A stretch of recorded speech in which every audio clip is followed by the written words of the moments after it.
பெரிய தலப்பா கட்டின மகானா? நம்ம இவ்வளவுக்கு ட்ரெஸ் போட்டா அவர் இவ்வளவுக்கு ட்ரெஸ் போட்டா மகானா? அரை மீட்டர் துணி அதிகம் வாங்கிட்டா மகான் ஆயிடுவாரா? என்ன மகான்? என்ன தவிர கண்ட கோளாறு என்ன? ஒரு மனுஷன மனுஷன் இடத்துல வைப்பீங்களா? நான் கேட்கிறேன், அவர் 3 வேளைக்கு சாப்பிடறாரா இல்லையா? சாப்பிடறாருல, அதை சாப்பிடாம இருக்க சொல்லி காட்டுறேன். நான் ஒத்துக்கிறேன் மகான். 2 நாளைக்கு 6 வேளை சாப்பாடு கிடையாது, மேடையில் உட்காரு, நாங்க லைட்டை போட்டு பார்த்துக்கிட்டு இருக்கோம்னு சொல்லி பார்ப்போம். ஒரு அசரத் அப்படி இருப்பாரா? ஒரு சாமியார் இருப்பாரா?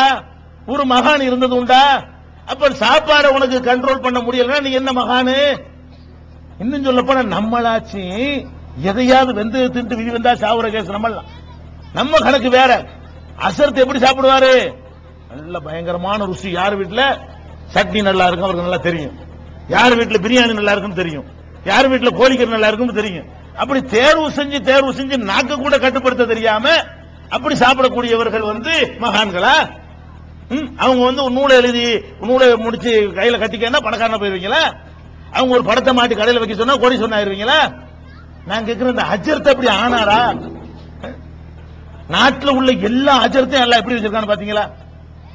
எப்படி வச்சிருக்கான்? முத்தவள்ளியை கண்டவன சொல்லுங்க, இப்படிதான் ஆக்கி வச்சிருக்கான். எல்லா எந்த அஜர்த்து கோடி சொன்னாரு? எத்தனை பில்கேட்ஸ் அஜர்த்தில் இருக்கிறாங்க சொல்லுங்க பார்ப்போம். எத்தனை அம்பானி இருக்கிறாங்க? எத்தனை டாடா பிர்லாக்கள் இருக்கிறாங்க? ஒண்ணும் கிடையாது. ஆனா அவர்கிட்ட இந்த மாதிரிலாம் மந்திர சக்தி இருந்தா அவர் ஆகி காட்ட வேண்டியதானே? எத்தனை அசரத்துக்கு புள்ள இல்லன்னு அசரத்துல போறது, அசரத்துக்கு புள்ள இல்ல, அவர் என்ன செய்வாரு? இந்த மாதிரி ஓதி குடிமா, உனக்கு புள்ள இல்ல சொல்ற. எத்தனை அசரத்துக்கு புள்ள இல்ல, அதுக்கு என்ன சொல்ல போற? அசரத்துக்கு வியாபாரமே இல்ல, ரொம்ப கஷ்டப்படுறேன். இவர் என்னமோ பெரிய கோடி சொன்னார் மாதிரி. ஆனா உனக்கு மேல கஷ்டப்படுற அவரு. நீ கொடுக்குற 5 ரூபாய்க்கு தான் அவர் ஓதிய தர போறாரு. நீ இந்த 5 ரூபாய் கொடுக்கறது தண்ணியில ஓதி தர அவர்கிட்ட போய்கிட்டு அசரத்து கஷ்டமா இருக்குது, இந்த கிறுக்கனுக்கு புத்தி வேணா. நம்ம தான் வியாபாரம் பண்ற, அவர் அசரத்து வியாபாரம் பண்ணல, நம்மளை கொண்டு அவர் வாழ்றாரு. இவன் என்ன செய்யறான்? அசரத்து வறுமையா இருக்குது. அவர் பெரிய எம்பிபிஎஸ் படிச்சார் மாதிரி அசரத்து வயித்த வலிக்குது. வயித்த வலிச்சா டாக்டர்கிட்ட போ. என்ன பண்றான்னு பாருங்க. வயித்த வலிச்சா அசரத்துங்கிறான், தலை வலிச்சா அசரத்துங்கிறான். அப்ப என்ன பேட்டுல மனுஷனா பாருங்கப்பா. மனுஷத்தன்மைக்கு உன்னைய மாதிரி மழை ஜலத்தை சுமந்திருக்காரா இல்லையா? அது சொல்ல பார்ப்போம். உனக்கு எப்படி மழை ஜலத்தை சுமந்துக்கிட்டு உள்ள வச்சுக்கிட்டு இருக்கிறியோ அதே மாதிரியான மழை ஜலத்தை அவர் சுமந்திருக்கிறாரா இல்லையா? அவர் முதுமை அடைகிறாரா இல்லையா? அவர் கவலைப்படுறாரா இல்லையா? அவருக்கு சங்கடம் ஏற்படுதா இல்லையா? அவருக்கு மனைவியால் அவருக்கு பிரச்சனை ஏற்படுதா இல்லையா? அவருடைய பிள்ளைகள் அவர் கட்டுப்படாம இருக்கிறாங்களா இல்லையா? அவர் நோய்வாய்ப்படுறாரா இல்லையா? அவர் கடன் வாங்குறாரா இல்லையா? கலந்து போறாரா இல்லையா? கடைசியில் ஊரை விட்டு நீக்கப்படுறாரா இல்லையா? என்னத்தை பார்த்துட்டீங்க அசரத்து? அப்ப நம்ம என்ன நினைக்கிறோம்? ஒரு தோற்றத்தை பார்த்து விட்டு அது என்னமோ ஒரு பயங்கர மாதிரி நம்ம நினைக்கிறோம்னா இது எப்படி ஒரு அறிவுள்ளவன் ஏத்துக்கிற முடியும்? இதை சொல்வதற்கான நபிகள் நாயகம் வந்தாங்க. நபிகள் அப்படி ஒரு மனுஷனுக்கு அப்படி எல்லாம் ஆட்கள் இருந்தால் யாருக்கு இருந்திருக்கணும்? நபிகள் நாயகத்துக்கு இருந்திருக்கணும்லங்க. நபிகள் நாயகம் ஸல்லல்லாஹு அலைஹி வஸல்லம் அவர்கள் ஒரு சந்தர்ப்பத்திலாவது என்கிட்ட உங்களுடைய கோரிக்கை வைங்க, உங்க வறுமையை நான் போக்குறேன் சொன்னாங்களா? உங்களுக்கு குழந்தை இல்லாட்டி என்கிட்ட வாங்க, நான் குழந்தையை உண்டாக்கி தர்றேன்னு சொன்னாங்களா நபிகள் நாயகம்? உங்களுக்கு எந்த பிரச்சனை இருந்தாலும் என்கிட்ட வாங்க, நோயை தீர்க்கிறேன், வேலை வாய்ப்பு தரேன்னு சொன்னாங்களா? அந்த அதிகாரத்தை எல்லாம் நபிகள் நாயகத்துக்கு எல்லாம் கொடுக்கல. நபிகள் நாயகம் என்ன பண்ணுவாங்க? அல்லாட்ட கேளுப்பா, நீ வியாபாரம் பண்ணுப்பா, தொழில் பண்ணி பாருப்பா, அல்லாட்ட கேளு, நேர்மையா பண்ணு, இதுதான் சொல்லுவாங்களே தவிர அவங்க இதெல்லாம் எந்த அதிகாரத்தில் ஒன்று சொன்னாங்களா? இப்ப நபிகள் நாயகத்துக்கு இல்லாத அதிகாரம் அசரத்தில் இருப்பதா நீங்க நினைக்கிறீங்க? இந்த மாதிரி நினைத்துக் கொண்டு என்ன செய்யறாங்கன்னு கேட்டா, மனிதர்களை வழிபட்ட காரணத்தினால், மனிதர்களை இறைவனுடைய இடத்துல கொண்டு வைச்ச காரணத்தினால் ஏராளமான அனாச்சாரங்கள் இங்கே புகுந்திருக்கிறது பார்க்கிறோம். அதுல முக்கியமானது என்ன? சமாதி வழிபாடு, செத்து போனவங்களை வழிபடுறது. முக்கியமான மேட்டர் என்ன? இறந்து போனவங்களை எதனால வழிபடுறாங்க? இறந்து போனார்ல, அவர் உசுரோட இருக்கும்போது பெரிய தலப்பா கட்டியிருப்பார். இவங்களா பார்த்தாங்க. இந்த இறந்து போன ஆளை போய் நாகூர் ஆண்டவர் நாகூர்ல போய் கும்பிடுறாங்களே, அவர் யாரு? ஒரு மனுஷன். இந்த உலகத்தில் வாழ்ந்தாரு, சாப்பிட்டாரு, நோய்வாய்ப்பட்டாரு, மலைஜலம் கழிச்சாரு, இறந்து போயிட்டாரு. உன்னை அடக்கம் பண்ணிவிட்டாங்க, புதைச்சு வச்சுக்கிட்டு நாகூர் ஆண்டவர். என்னங்க நாகூர் ஆண்டவர்? நாகூர் ஆண்டார் அவரு? அவங்க வரலாறுல நாகூர்ல பிச்சை எடுத்துருந்தாரு எழுதிக்கிறாங்க. பக்கீர்களோட போய் வீடு விடா சோறு வாங்கி தின்றாரு எழுதிக்கிறாங்க. அவர் நாகூர் ஆண்டார். எங்க ஆண்டாரு? எப்ப ஆண்டாரு? வரலாற்று நாகூர் ராஜான்னு ஒரு பேர் ஏதாவது இருக்குதா? அவர் கட்டின அரண்மனை ஏதாவது இருக்குதா? கோட்டை கொத்தனம் ஏதாவது இருக்கா நாகூர்ல? அவர் வெளியிட்ட காசுகள், தங்க காசு, வெள்ளி காசு, புதையல்கள் ஏதாவது கிடைக்கிறதா? அல்ல செப்பு பட்டம் ஏதாவது விட்டு போயிருக்கிறாரா? என்ன நாகூர் ஆண்டவர்? பெரிய தலைப்பா சிப்பா வச்சிருந்தாரா உடனே நாகூர் ஆண்டவர்ன்றாங்க. இதான மேட்ரு. அப்ப உசுரோட உள்ளவனை இப்படிதான் பாக்குறீங்க, இறந்து போன ஆளை கட்டிக்கிட்டு கொண்டாடுறீங்க. இது என்ன? இது இறந்து போன கண்ணா? நான் கேட்கிறேன், ஒரு மனுஷன்ட்ட ஒண்ணுமே இல்லைங்கிறதுக்கு பெரிய ஆதாரம் என்ன தெரியுமா? அவன் சாவுறது. சாவுறான் இல்லங்க. ஒரு மனுஷன் நம்மளுக்கு எல்லாம் மேம்பட்டவன் இருந்தாலும் என்ன செய்யக்கூடாது? சாவக்கூடாது. கண்ணால பாக்குறோம், பெரிய தாடி ஆஹா ஓகன்னு கொண்டாடிட்டு இருந்தாங்க, போய் சேர்ந்துட்டார் ஆளு. அடே உன் உயிரை உனக்கு தக்க வைக்க முடியல, புத்தி கொண்டே பணமாக்கி போட போறாங்க. பேசினா உனக்கு கேட்காது, உனக்கு இப்படி உதச்சா கூட உனக்கு ஏண்டு கேள்வி கேட்க முடியாது. இந்த நிலையில ஆயிட்டிய, இதுக்கு பிறகு என்ன மகானு? அப்ப மனிதன் மனுஷன் தான் நிரூபிக்கிற இடம் எது? இறைவன் இல்லைன்னு நிலைநாட்டுற இடம் எது? சாவு. இந்த சமுதாயம் மட்டும்தான் செத்தவர்களை கொண்டாடு. அதுல உங்க ஊர்ல கேள்விப்பட்ட வந்த உடனே அப்துல் காதர் ஜிலானி அவரு இருக்கா? தர்கா இருக்கா?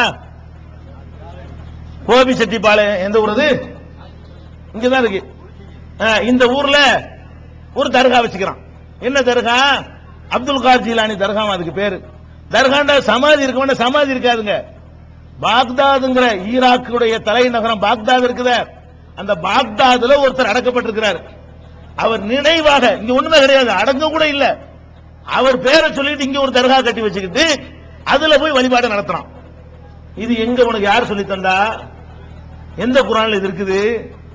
எந்த நபி இதை சொன்னாங்க? தர்கா இடிக்கத்தானே சொன்னாங்க. நபிகள் நாயகம் சொன்ன போதனை என்ன? நான் இறந்து விட்டால் எனக்காக தர்கா கட்டாதீர்கள், வழிபடாதீர்கள், விழா நடத்தாதீர்கள், தர்கா கட்டி இருந்தால் இடிச்சு தள்ளுங்கள், அல்லாஹ் மட்டும்தான் வணங்க வேண்டும் என்றுதான நபிகள் நாயகம் சொன்னாங்க. அந்த நபிகள் நாயகத்தினுடைய போதனைக்கு மாற்றமாக ஈராக்கில் அடங்கி இருக்கிற ஒருத்தருடைய பேரை சொல்லிக் கொண்டு நீங்க என்ன பண்றீங்க? இங்க தர்கா வச்சுக்கிட்டு அவர் உங்களுடைய நோயை தீர்க்குவார் நினைக்கிறீங்க, உங்க கவலையை போக்குவார் நினைக்கிறீங்க, உங்களுக்கு செல்வத்தை தருவார் நினைக்கிறீங்க, உங்களுக்கு விசா தருவார்னு நினைக்கிறீங்க, உங்களை மேல கொண்டு வைப்பார் நினைக்கிறீங்க. ஆனா என்ன நிலைமை? ஈராக்ல இவர் அடங்கி இருக்கிற பக்தாதுல அமெரிக்காக்காரன் புட்டு புட்டுன்னு கொண்டு போட்டான். எங்க இவர் எந்த ஊர்ல அடங்கி இருக்கிறாரோ அந்த ஊர்ல தான் அமெரிக்காக்காரன் குண்ட போட்டான். ஏன் கபூர்ல இருந்து அடிக்க வேண்டிய திருப்பி அட அந்த தர்காவிலேயே போட்டான். அமெரிக்க ஜார்ஜ் புஷ் குண்ட போட்டான். எங்க போட்டான்? அந்த யாருக்கு இந்த கோபிச்செட்டிப்பாளையத்தில் நினைவு கட்டடம் கட்டி வச்சுக்கிறீங்களோ இவருடைய ஒரிஜினல் சமாதியில தான் கொண்டு போய் குண்ட போட்டான். தர்காவும் அவுட்டு, சமாதி அவுட்டு, அவர் இருக்க நாடு அவுட்டு. இன்னைக்கு வரைக்கும் அது சீரழிஞ்சு கொண்டிருக்கிறது. அவருக்கு சக்தி இருந்தா அதை தடுத்தாரா?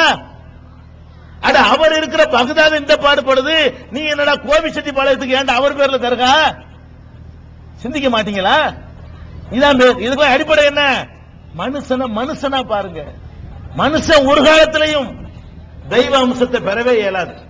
ஒரு காலத்திலையும் மனுஷன் அல்லாஹ் ஆக முடியாது. இந்த அடிப்படையை நம்ம விளங்காத காரணத்தினால்தான் ஒரு இறைவனை வணங்க சொன்ன இஸ்லாத்திற்குள்ள பல தெய்வ நம்பிக்கை வந்தது. அதே மாதிரி இந்த ஏர்வாடி கேள்விப்பட்டிருக்க? ஏர்வாடி அங்க ஒரு தர்கா சையத் இப்ராஹிம் ஒலியுல்லா. ஏர்வாடியில யார் அடங்கி இருக்கிறா? சையத் இப்ராஹிம் ஒருத்தர் அடங்கி இருக்கிறாருங்க. அவரை புதைச்சு வச்சுக்கிட்டு அவர் தான் மகானு. என்னடா மகானு? அவர் தான் பைத்தியங்களை ஓட்டுறவராம். ஒரு செக்ஷன் செக்ஷனா பிரிச்சிருக்கிறாங்க. பைத்தியத்துக்கு ஒரு தர்கா, பாஸ்போர்ட்டுக்கு ஒரு தர்கா, நோய்க்கு ஒரு தர்கா, பேய்க்கு ஒரு தர்கா, இப்படி வகை வகையா பிரிச்சு பிரிச்சு வச்சுக்கிறாங்க. இந்த ஏர்வாடியில் ஸ்பெஷல் என்ன? ஏர்வாடியில் இருக்கிறவர் பேய்களை ஓட்டக்கூடியவர், மனநோய்களை குணமாக்கக்கூடியவர் சொல்லி அங்க கொண்டு போய் மனநோயாளிகளை கட்டி போட்டாங்க. ஏர்வாடியில அடிச்சா அடிக்கிறான்னு சொல்ல தெரியாதவங்க, மனநோயா தானே, பசிச்சா பசிக்குதுன்னு சொல்ல தெரியாது, தீ சுட்டா தீ சுடுதுன்னு சொல்ல தெரியாது, வாயில்லா ஜீவன் மாதிரி ஏறக்குறைய இந்த வாயில்லா ஜீவன் மாதிரியான மனநோயாளிகளை தர்காவில் கட்டி போட்டாங்களே. அந்த தர்காவில் தீ பிடிச்சிச்ச, கறிக்கட்டையா அவங்க விழுந்தாங்களே, இதுக்கு ஒரு விசாரணை கமிஷன் எல்லாம் போட்டாங்களே. ஏன் அந்த ஏர்வாடி இப்ராஹிம் அந்த மனநோயாளிகளை காப்பாத்தல? அவருக்கு பக்கத்தில் வச்சுதானே மனநோயாளிகள் கறிக்கட்டை ஆனாங்க. அவர் பக்கத்தில் இருக்கிற கிறுக்கனூலை காப்பாற்ற முடியலையா? கோபிச்செட்டிப்பாளையத்திலிருந்து கூப்பிட்டா காப்பாத்தி வரான். மூளை அதை போய் காப்பாற்ற சொல்லு. எதை காப்பாத்தானே? உன் கண்ணு முன்னாடி தானப்பா எரிஞ்சு கறிக்கட்டைய சாம்பலா போனாங்க. அதை பார்க்கும் பொழுது 48 பேர் 68 பேர் நினைக்கிறேன். அப்ப 48 பேர் 68 பேர் கரியானார்கள். இந்த 48 மனநோயாளிகளை ஏன் அவர் காப்பாத்தல? அதெல்லாம் கிடையாது, பொய்.